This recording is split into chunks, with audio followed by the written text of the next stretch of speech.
My name is Dr. Peter Vila, and I'm a facial plastic surgeon in Portland, Oregon, and the head of Portland Face Doctor. I specialize in facelifts and rhinoplasty, and today we're going to talk about what does recovery look like. In terms of how long it takes to recover after procedure, it's pretty much going to be the same thing regardless of the procedure that we're actually doing, even if we're doing them all at once, which sounds counterintuitive, but that's kind of how it works. What I tell everybody is that for the first 2 weeks after your surgery, you're going to have swelling and bruising. After that, you're going to be well enough that you can go out in public, maybe with some makeup on or tinted sunscreen, just cover up whatever little redness you have left, and other people are not going to know that you had surgery. At the 1 month mark, you look pretty good. You're just going to be puffy still. There's still some swelling that's left behind. By the time you get to 3 to 4 months, you're looking really good, and it's going to be really hard to tell you had surgery, but you're still going to have some swelling left there. By the time you get to 6 months, now you're at the place where you look great. The surgery is undetectable. Your surgeon and you are going to be really the only ones that notice that you had any surgery.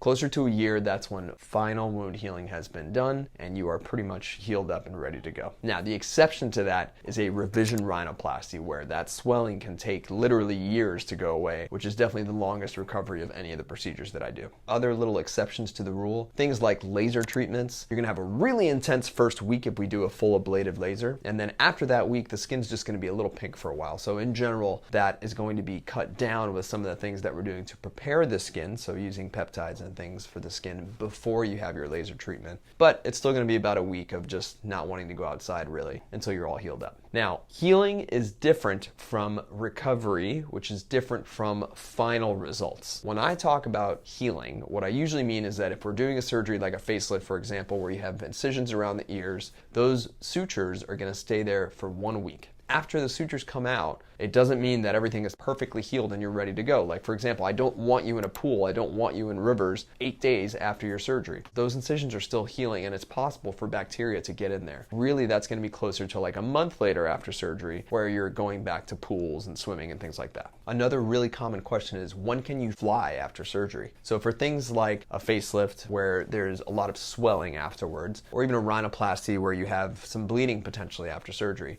you don't want to be stuck in a plane with a nosebleed or like an issue with bruising or something like that, because it's going to make it scary for you on the plane and they might have to land the plane. So generally, I will tell people, try to wait about 10 days before you get on a plane after any type of surgery, so that if there are any issues, you're in a place where we can handle it. Now, in terms of activity, you're really going to want to limit your activity in that first month after surgery. You don't want to try and test to see how strong those sutures are that are holding things up. And so for 2 weeks, it's just going to be light walking and gentle activity. No down dog yoga, no lifting weights, no straining, nothing like that. After those 2 weeks, you can start to walk around a little bit more. If you want to go for a light jog, you want to listen to your body. If it's painful to do something, you're not ready yet. By the time you get out to a month, now you're starting to walk a little bit more. You're starting to really get back to like, okay, if you want to go to the gym, go to the gym. And you're obviously not going to come in and do your best workout 1 month later after having been off for a month. Slowly, you're going to work back into it, seeing what your body can do. That's going to take some time. Obviously, you're not going to do that on the first day back in the gym. One really important thing to keep in mind for your recovery, especially after a facelift, is that swelling is going to make things look better than they actually are for that first few months after surgery. So for example, when you have fine lines on your face, and let's say we didn't do a laser treatment, we just did a facelift.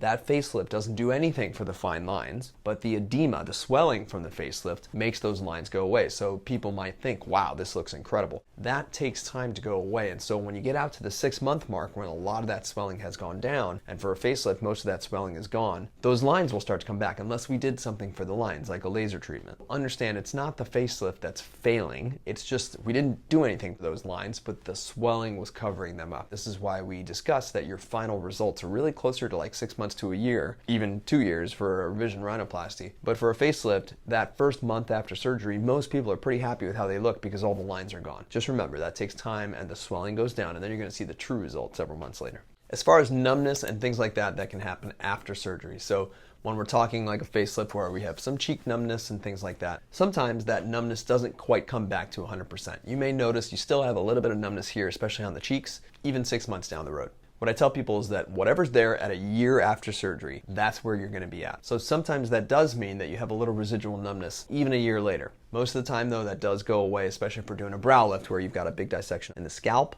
The scalp can go numb for a while. Usually a few months later, you start to see things come back. Before the sensation has come back, you might start to feel little sensations, little electrical sensations, or maybe like pins and needles as those nerves are starting to wake back up. So understand that it takes a full year for things to recover, but it can take a few months for most of that sensation to come back. When it comes to things like nerve injuries after a facelift, for example, if you do have a temporary nerve injury where maybe one side of your face doesn't move the same as the other side, usually around the lips, that is temporary after a facelift most of the time, at least in my hands. I can't guarantee if you have a facelift with another surgeon if that's a permanent injury or not, but in my hands, I've never had a permanent nerve injury. What that means to you is that if there is a nerve injury where you see some motion that's different from one side to the other, that will take a few months to recover most of the time. If it's a little one that you see for a few days and then it's gone by a week, then that's not really what we're talking about. What I mean is that a true temporary nerve injury where it can look different for several months. And if that happens, usually by 3 to 4 months, that movement has returned to normal and things are symmetric again and moving the way they should.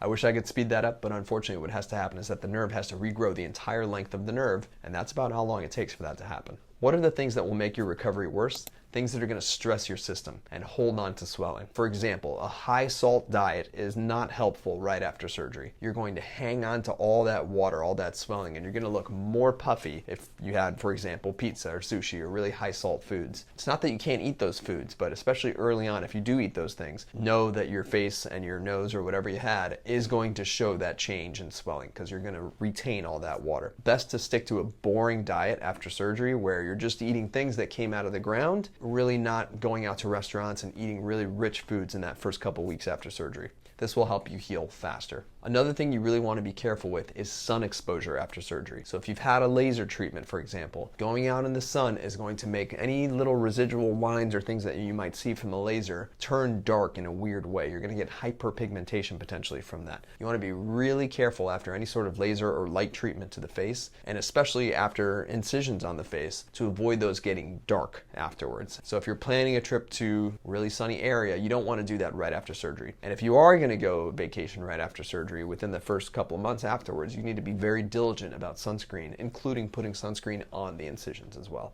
A lot of people think that right after a laser treatment you can't put sunscreen on, but that is actually not true. You can absolutely put sunscreen on even immediately after your laser treatment.